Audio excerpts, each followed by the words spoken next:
Hello, hello, hello, everyone. This is Lisa, and this is Heart of Inspiration. The goal is to help you live life inspired. So, hashtag the heck out of it. I got to figure out how to put hashtag. Hashtag live. That's what this is all about. So, tonight is the segment called Spiritual Enlightenment. And during the Spiritual Enlightenment discussions, we talk about some deeper and higher spiritual concepts.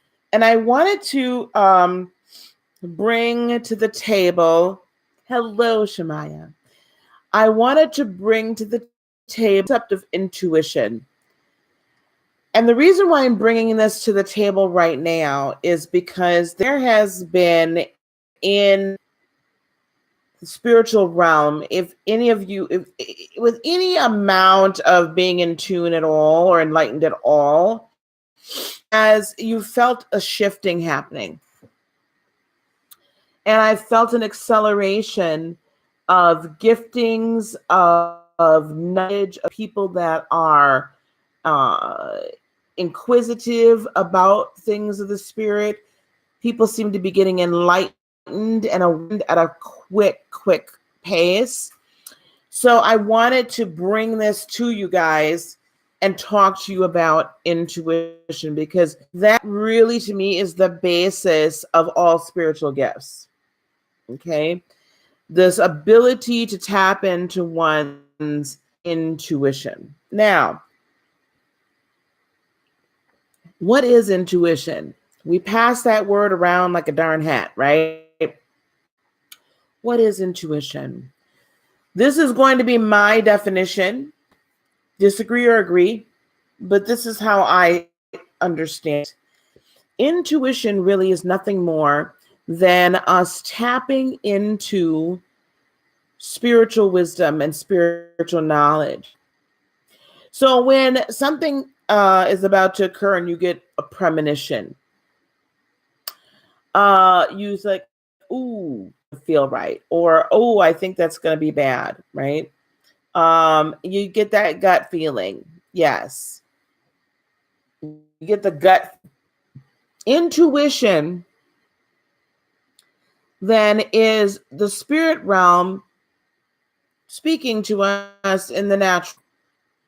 Because remember, we've talked in many other times on this channel and many other places that the spirit realm, you see things at a 30,000, 40,000, 50,000 foot view.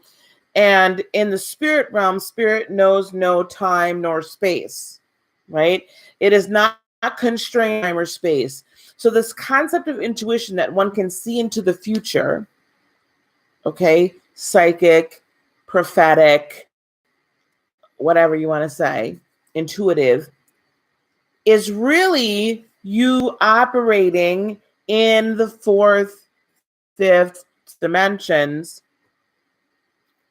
and being able to bring in the information into the third dimension, that which your spirit has gone up to get.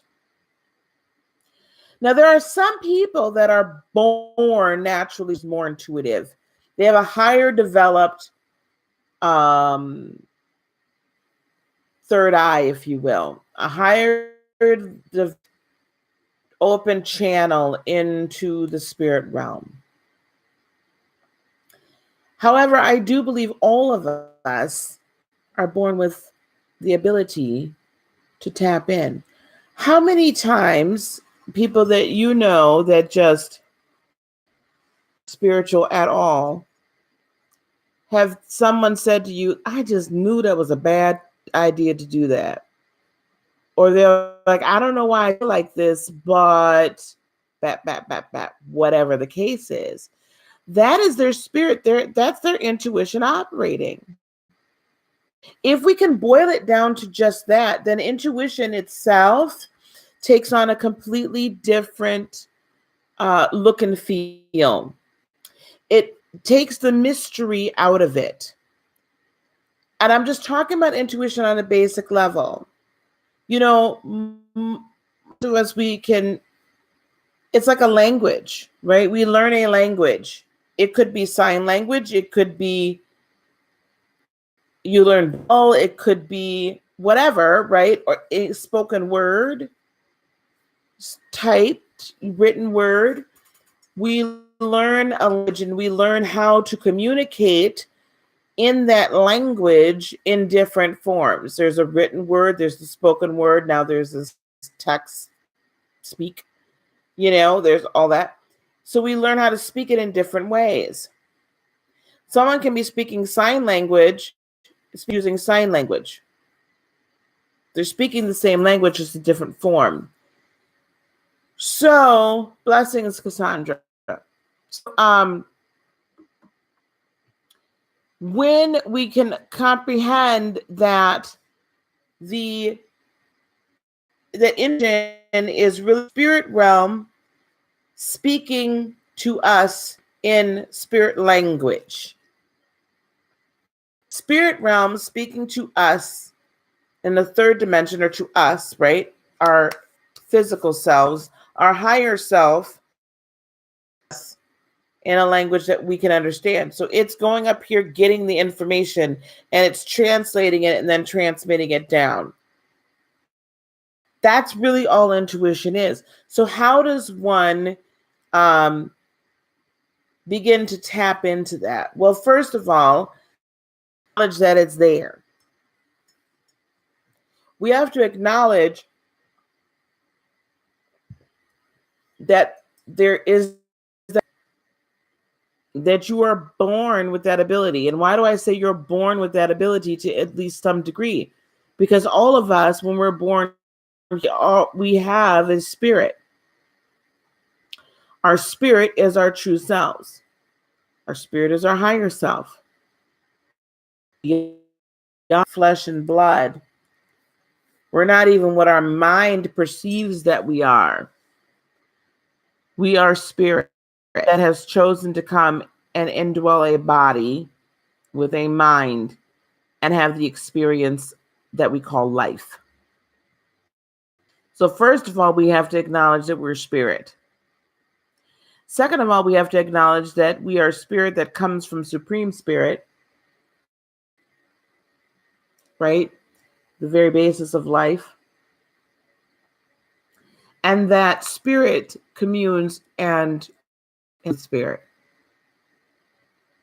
So when we say we are developing a relationship with God, a relationship with higher spirit, a relationship, with the higher power, whatever language, whatever name that spirit creator has revealed himself to you. Once we acknowledge that and know that we are children of, or a part of, or a result of the creator creating us, like we can speak to our children here, creator speaks to us, but in the spirit realm, sometimes you can hear the audible voice of God if you're honestly not paying attention, let me tell you. Or like if he really needs to say something to you and you just ain't getting it, I have heard a literal audible voice. Honestly. But that's typically not what happens.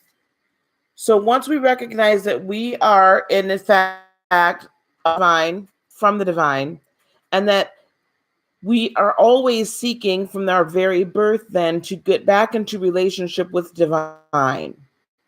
Good evening. We are getting back into relationship with divine. When we acknowledge that, okay, that makes this concept of intuition even easier to comprehend. Because that's the whole reason why we've come to this point right now, right? We've been seeking a relationship with Creator. We've been seeking a relationship with God, with Allah, with the universe, with spirit, with insert name here. We've been seeking a relationship. And when we get to the point where the relationship then is pure, okay, is pure pure and uplifted, is pure and is uplifting, is pure and is constant and consistent, that's seeking, right?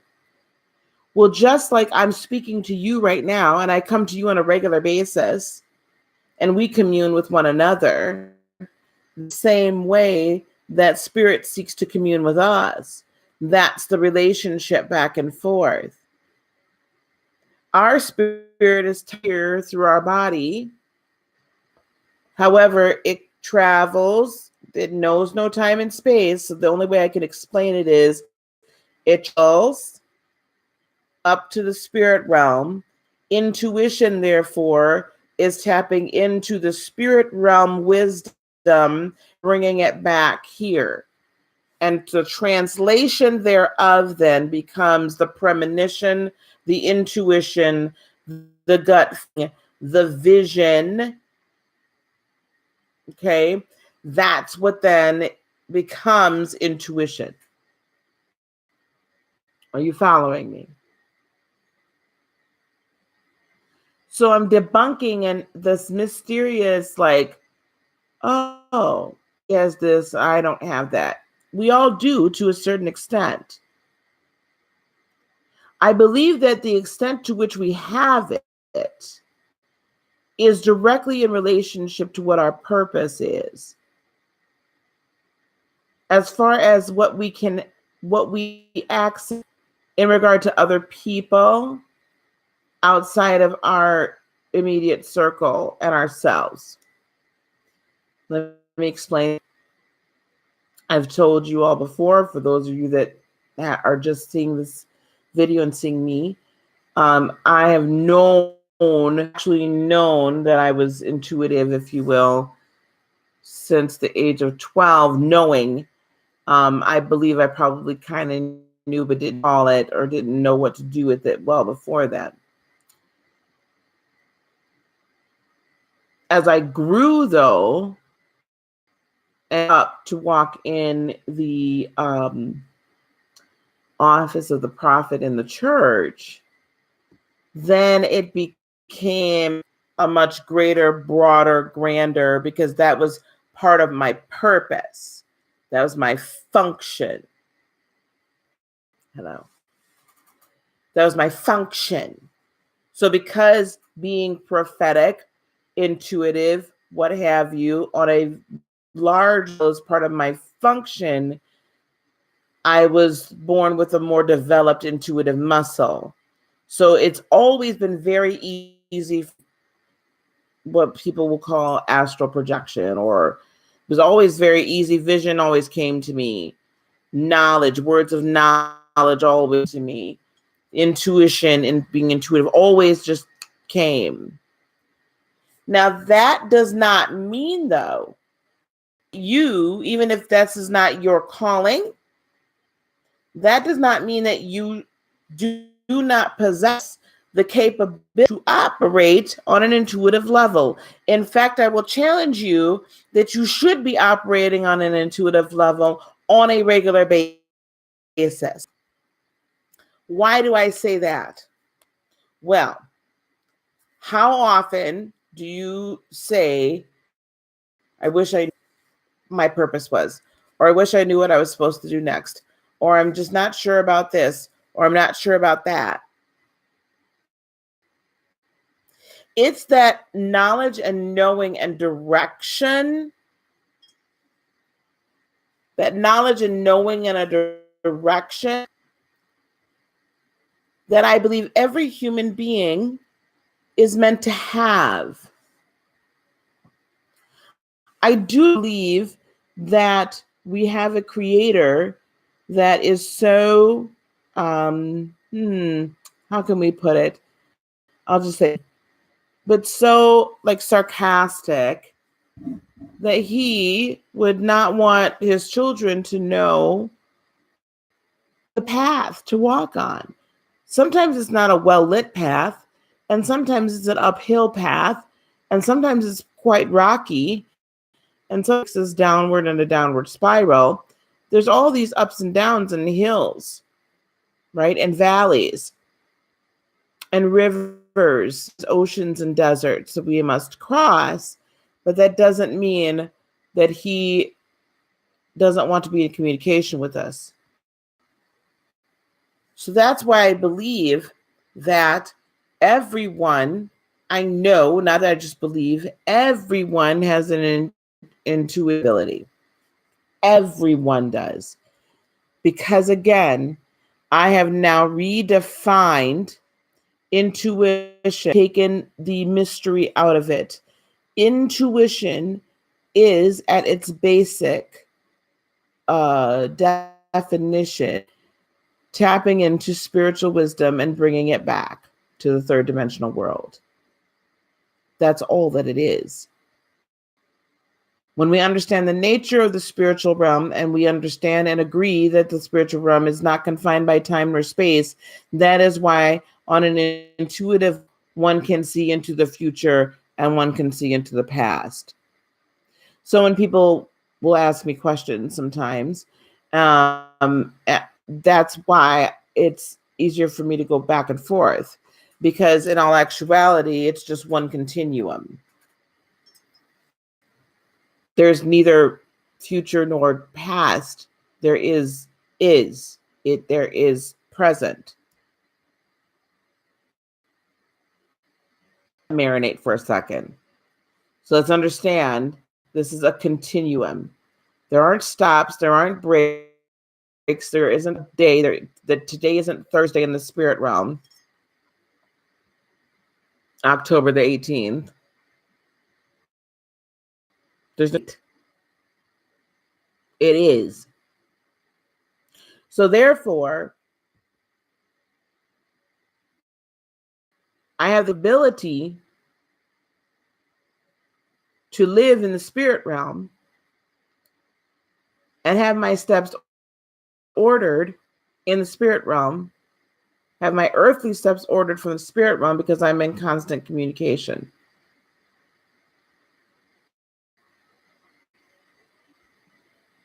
That's all that it is. Intuition is merely communication and bringing that information back. So we first have to acknowledge what it is, and if I break it down to that breaks the mystery out of it.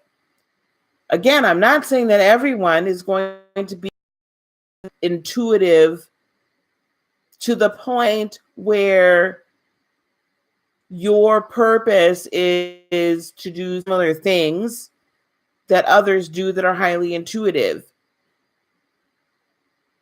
But I am saying that you have the muscle. Exercise it. Utilize it. The muscle exists. It just needs to be developed. So we'll talk a little bit about, I'll leave this here for those that are watching a replay later. This is a live broadcast on YouTube. And there is a chat. So I'm just kind of monitoring the chat to see if there's any questions.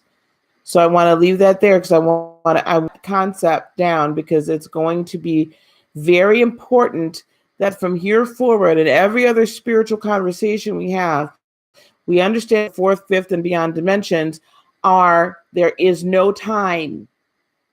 There is no space. There just is. The future is happening at the same time the past is. It just is. And a shift in the energetic field here and in your spirit will change the energetic field up here. A desire down here to know what your next step should change in the energetic field then gives permission to the spirit realm to then speak to you and say, this way. Do this. Your mind won't even realize it. Will just kind of come as a thought. Sometimes I just do things and I'm like, wow, whoa, where'd that come from? Or I'll say things about like, well, where'd that? Whoa, okay, well, we're just going to go with it. How is that? Because I have spirit in control over my triune being, spirit, mind, and our soul and body. My spirit, when we allow our minds to be in control of everything, it's a little bit better. We operate, better than the basal, right? The base, the primal. When your body is in control of everything, oh boy. That's when we get into addictions and lots of anger and rage and all that lower level stuff is when our body is in control and our mind has nothing to do with anything. We're not operating out of logic. So Ms. Townsend asks, can I ask how you can clear blockages that can hinder your ability to connect with your intuition? Very good. That is a very, very good question. Okay. Let me, I'll go that direction. Again, body, lower level energy. Mind, operating in logic. Better than just operating from all your primal desires, but you're operating in. When your spirit man is in control of the triune being, then you're being spirit led, as your spirit really, although it's here and it's animated you, if you will, it is indwelled within you. If you allow it to communication, then the messages come down easier. And once we allow our spirit to truly be in control of us and shut that mind down, I mean, it works, right? I need to use logic all day long. It's not that I shut my mind down and don't think. I'm not some robot. But it does not make the final decision as to what I do. Now, clearing blockages. How does one do this? All right. You have to start first, again, by acknowledging even the smallest gut feeling. Even the most minute, even the most inconsequential to you gut feeling. Act on it immediately. Even if it's the gut feeling, I need to turn left right here. Left, my left, your left. I need to turn left up. Now, who knows? Could have been an accident further up the road. But a small, minute thing like that, got to turn left. Do it. Acknowledge it. Acknowledge that it happened. Act upon it immediately. Anything. I mean, any little thing, honestly. Oh, I feel like I should go and make a pot of coffee. Acknowledge that if you're physically saying, your mind really is just like, I don't really want coffee right now. And your body's like, I didn't ask for any caffeine right now. Whatever the case is, maybe you're going to need to stay up later. Acknowledge every little intuitive gut feeling you get. Even the most, and I know those are silly, but that's what I need to reduce it down to the silly. So the first, usually when we have blockages and where we're not really connecting spiritually, it is usually because, first of all, we're not acknowledging and honoring the fact that our spirit man is in control.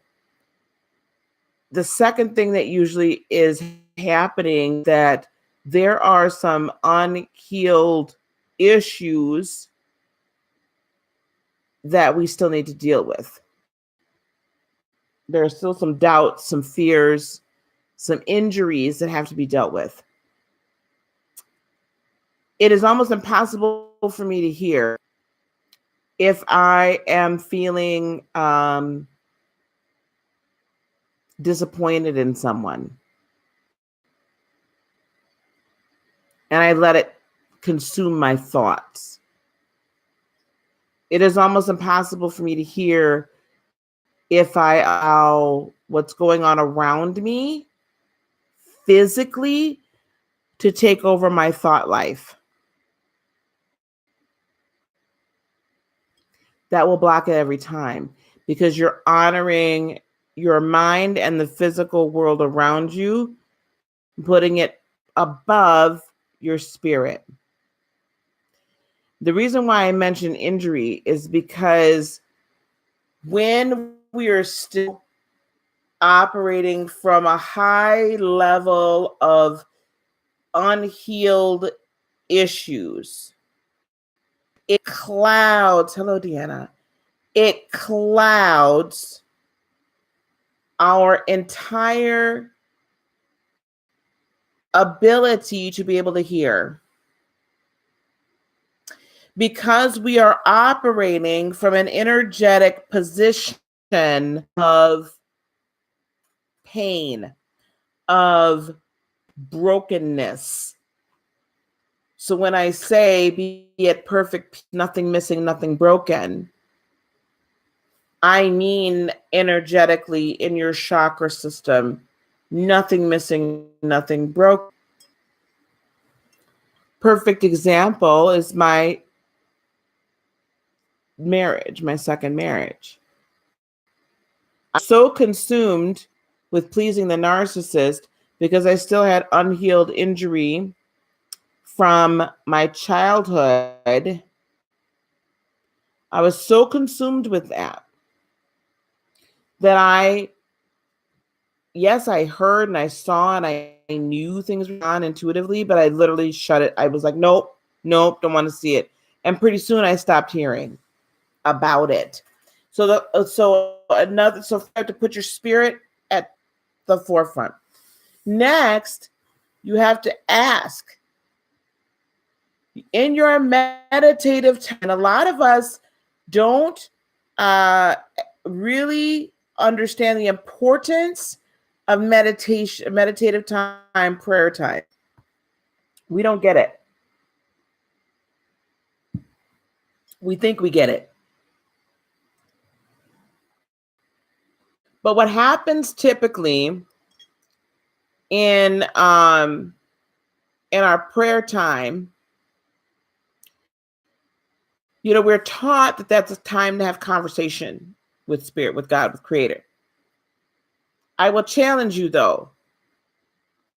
If you spend time talking and more time listening, you're going to get a lot more out of it. We don't think we're being productive. Our mind keeps saying, talk. Our mind has a lot to say and our body has a lot to say. And I'll tell you why. Because it's uncomfortable to sit in silence.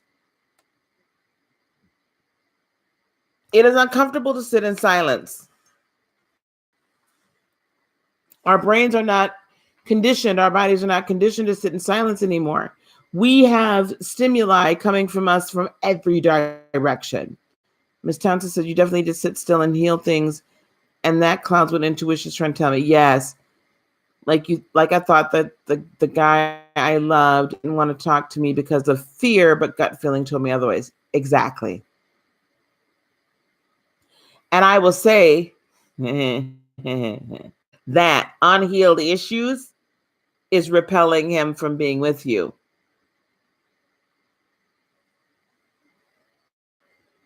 It may be really you and not him. Now we just going to put that out there and just let it simmer. So let me get to the blockages. So in our prayer time, we need to do less talking and more meditating, more listening. This is why in the charismatic church, we do the whole, we have the speaking in tongues thing, right? And I explain to people that speaking in tongues, the gift of tongues, is just angelic language. It's a different language. It truly should be a developed prayer language. It truly should not sound like babble. Truly be a language, because that's really what it is. And the purpose of that language, I go into this in my spiritual ministry class. The purpose of that language is so that your spirit can pray to God in a language your mind cannot understand. What is the purpose? And also, interfering with cannot comprehend either, because they don't speak the same language as the angelic host does. They know earthly language, all of them, not that. So that is also almost a way of getting this communication thing going, because your brain doesn't understand what the heck is being said. And all you know, it's talking into spirit.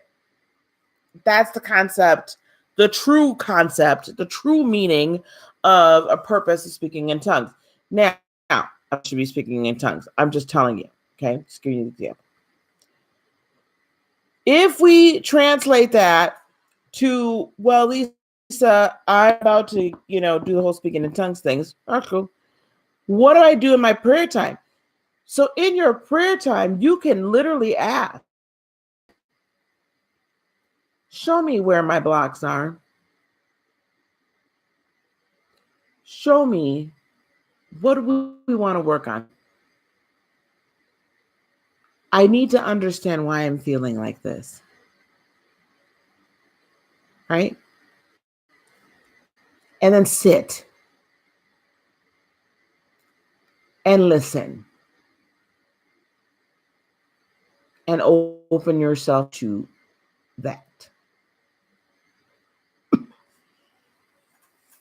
In fact, I think that's one of the first free digital downloads. Heather, now that we're listening, I need to record a meditation download to kind of help you get to that state. The more you listen, the more healing can happen. Because our mind will go through so many gyrations and iterations, but it will not be truth. It will not be truth.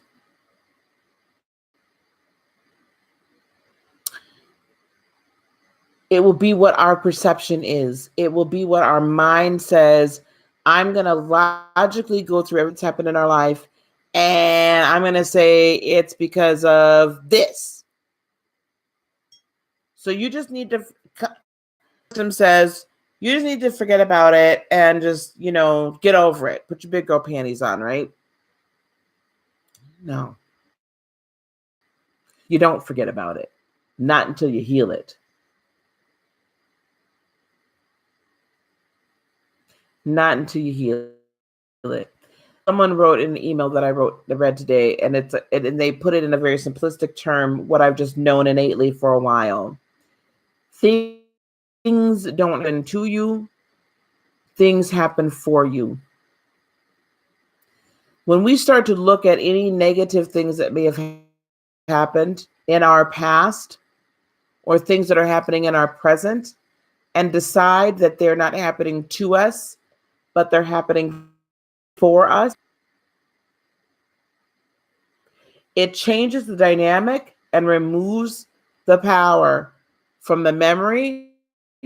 Energy, we're able to look at it, look through it, and allow God to heal it. And healed hurts. The more healed wounds that we uncover, the unhealed wounds that we then allow healed, the easier it is to hear, because it does not have to go through all of this other clutter and noise.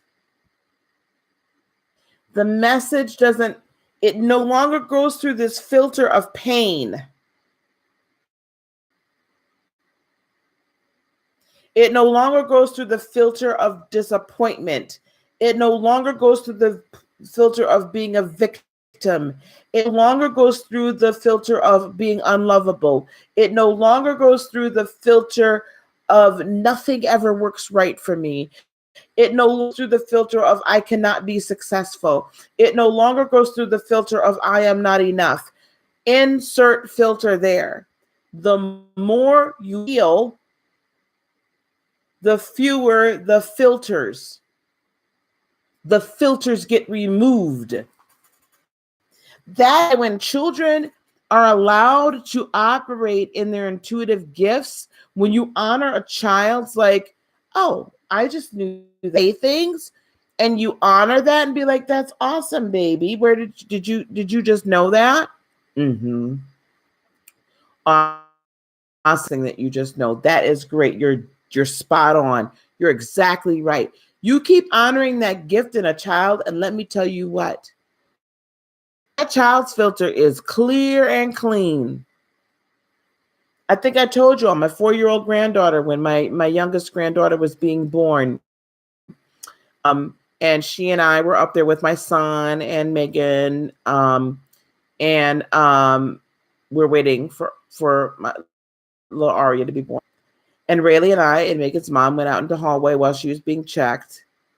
And I already knew that there was going to be a C-section that was going to happen.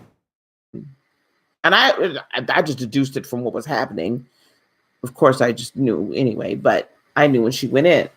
I just didn't say anything because I was like, oh, wait. At any rate, so we're out there, and I'm my little 4-year-old granddaughter. I'm standing out there with, Megan's mama and Jennifer and our time. And Rayleigh just pipes up and she says, oh, the doctor's going to cut the baby out of Megan's stomach. And then my little sister will be here. Just out of the clear blue, like this 4-year-old child just says, yep, gonna get cut. Then my little sister will be here. Then I get to meet my little sister. And she said it so matter-of-factly with so much calm. I mean, she was calm, cool, and collected about the whole thing. And, grandma on the other side, like, freaked out. Well, this was this child just knowing. She just has the gift. So I had to acknowledge it. And she's looking up like, why is this adult like freaking out? It's not a problem. It's going to be fine. And she says, it's going to be fine, Jennifer. So, but we have to acknowledge those. So little kids don't have that filter. They haven't had a lifetime full of crap. Hi, Miss Raina. Hello, Jack. Oh, hello, my dear. You. So they haven't had a lifetime full of garbage to like impede the message. So that's why we have to remove all those filters that have been put in between us here and up there. We have to remove. We have to heal them. Heal the unhealed. Heal it. As we do that, can flow because the communication is not blocked. Right, beloveds? The communication is not blocked. So meditation is very important, and meditation with a purpose. So as the healing process, and this is what we're also going to be our self-partnering classes, this healing process of becoming a self-partnered, because it is a process. You can't rip every Band-Aid off immediately. That will be catastrophic. Some of us will go through the healing process quicker because we've already had a lifetime full of healing, a lifetime full of being accountable for certain things, a lifetime of really understanding that what happens to us is happening to us, it's happening for us. And because of that, the healing process can go faster. Also, those of us that are meant to teach others how to get through the healing process, I believe we're meant to do it faster. So that way we can come back and teach. So we'll talk about that self-partnering process. That, again, is another key part to operating in spiritual. All of these things, beloveds, are connected. manifestation, the living life without limits, the living life self-partner, the operating in your spiritual gift, walking in your purpose. It's really all interconnected. And why is that?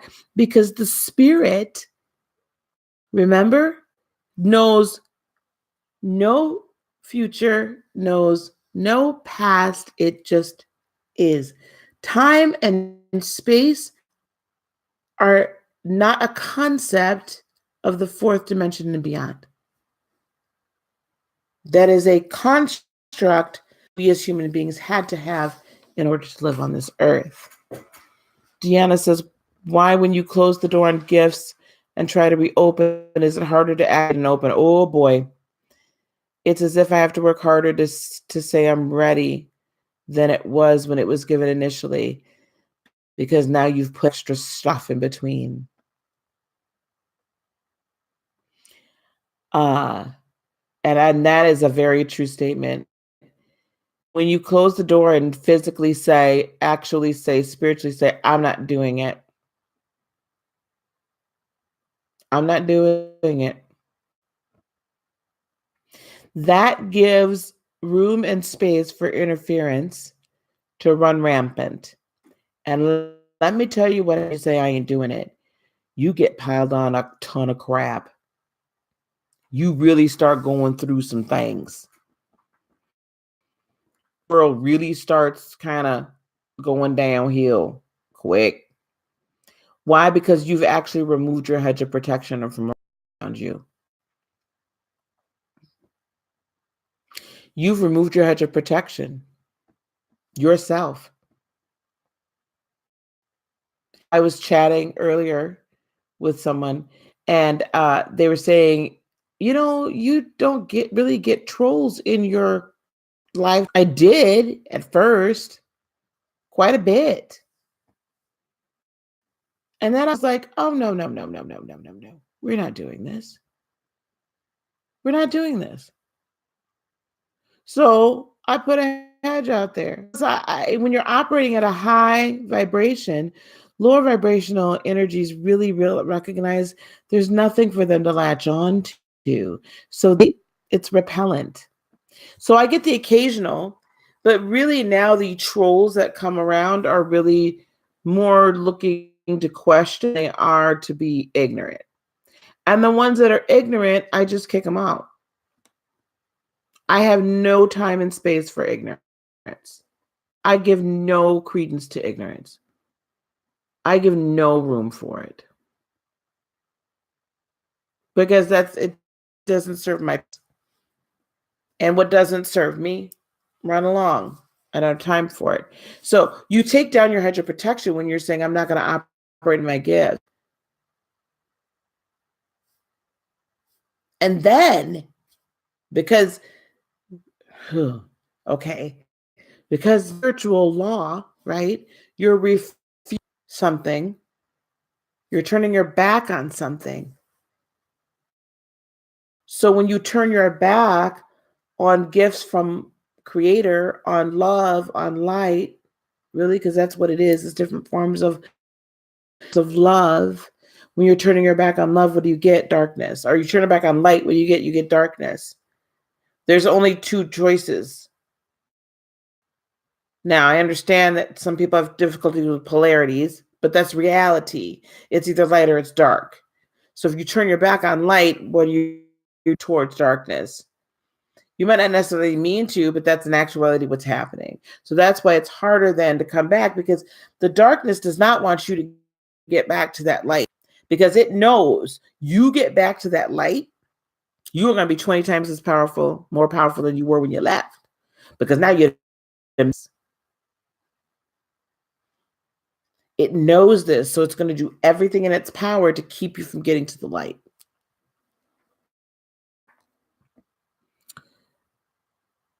Yep, it kept coming, and then it just started waiting. Yep, and then you moved. Yep, my own, it didn't turn out so well. We all do that. We all do that stuff. We all at some point, because that's humanity. That's the whole concept of like eating of the tree, right? Oh, God just said that and blah, blah, blah, blah, blah. Whatever. I want, we're going to go it on my own. See how well that worked. Okay. This is a lot. All right. We've given a lot tonight. So we're going to end the teaching here. I want to thank everybody for coming. I would like for you to go to my website, www.heartofinspiration.net. I'd like for you to sign up for the newsletter, and I'll be sending you code. And I would also like for you to please check out the classes. The self-partnering class is going to start next week, Tuesday. To be in room. I will send you a link to that if you sign up for the class. Self-partnering classes are going to be every other Tuesday at 8 p.m. Central Eastern in the Zoom chat room. It's $15. Figure about an hour and a half or so to 2 hours. So that's a good amount, about an hour and a half. And we're going to all come together as a group and walk through self-partnering. And it is also going to be recovering from toxic relationships.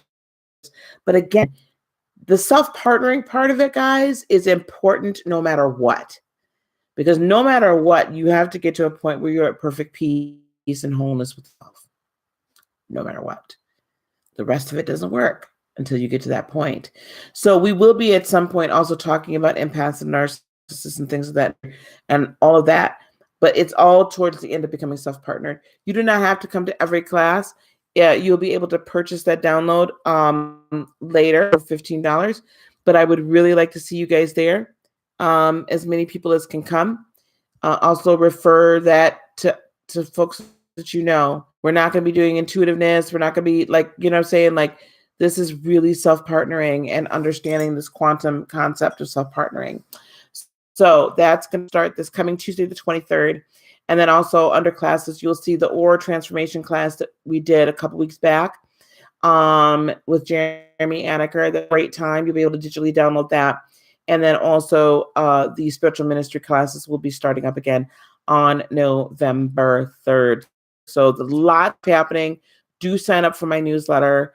We're going to start putting content up on that website that is just solely for the website. We'll start putting some meditations out there. All sorts of stuff is going to happen. And I'm just thrilled that it's taking off. So direct everybody to the website, guys, that you know really wants to ascend and grow and is all about the same thing we're about. All right, guys, I'm going to let y'all go. You might see me in a few minutes again. But until next time, until tomorrow morning. Oh, thank you, Jeanette. Thank you. Have a great night, everybody. Peace, love, blessings, and joy be unto you today, tomorrow, and for all eternity. And I love each and every one of you. And remember, hashtag live life inspired. Namaste. We'll talk to you soon.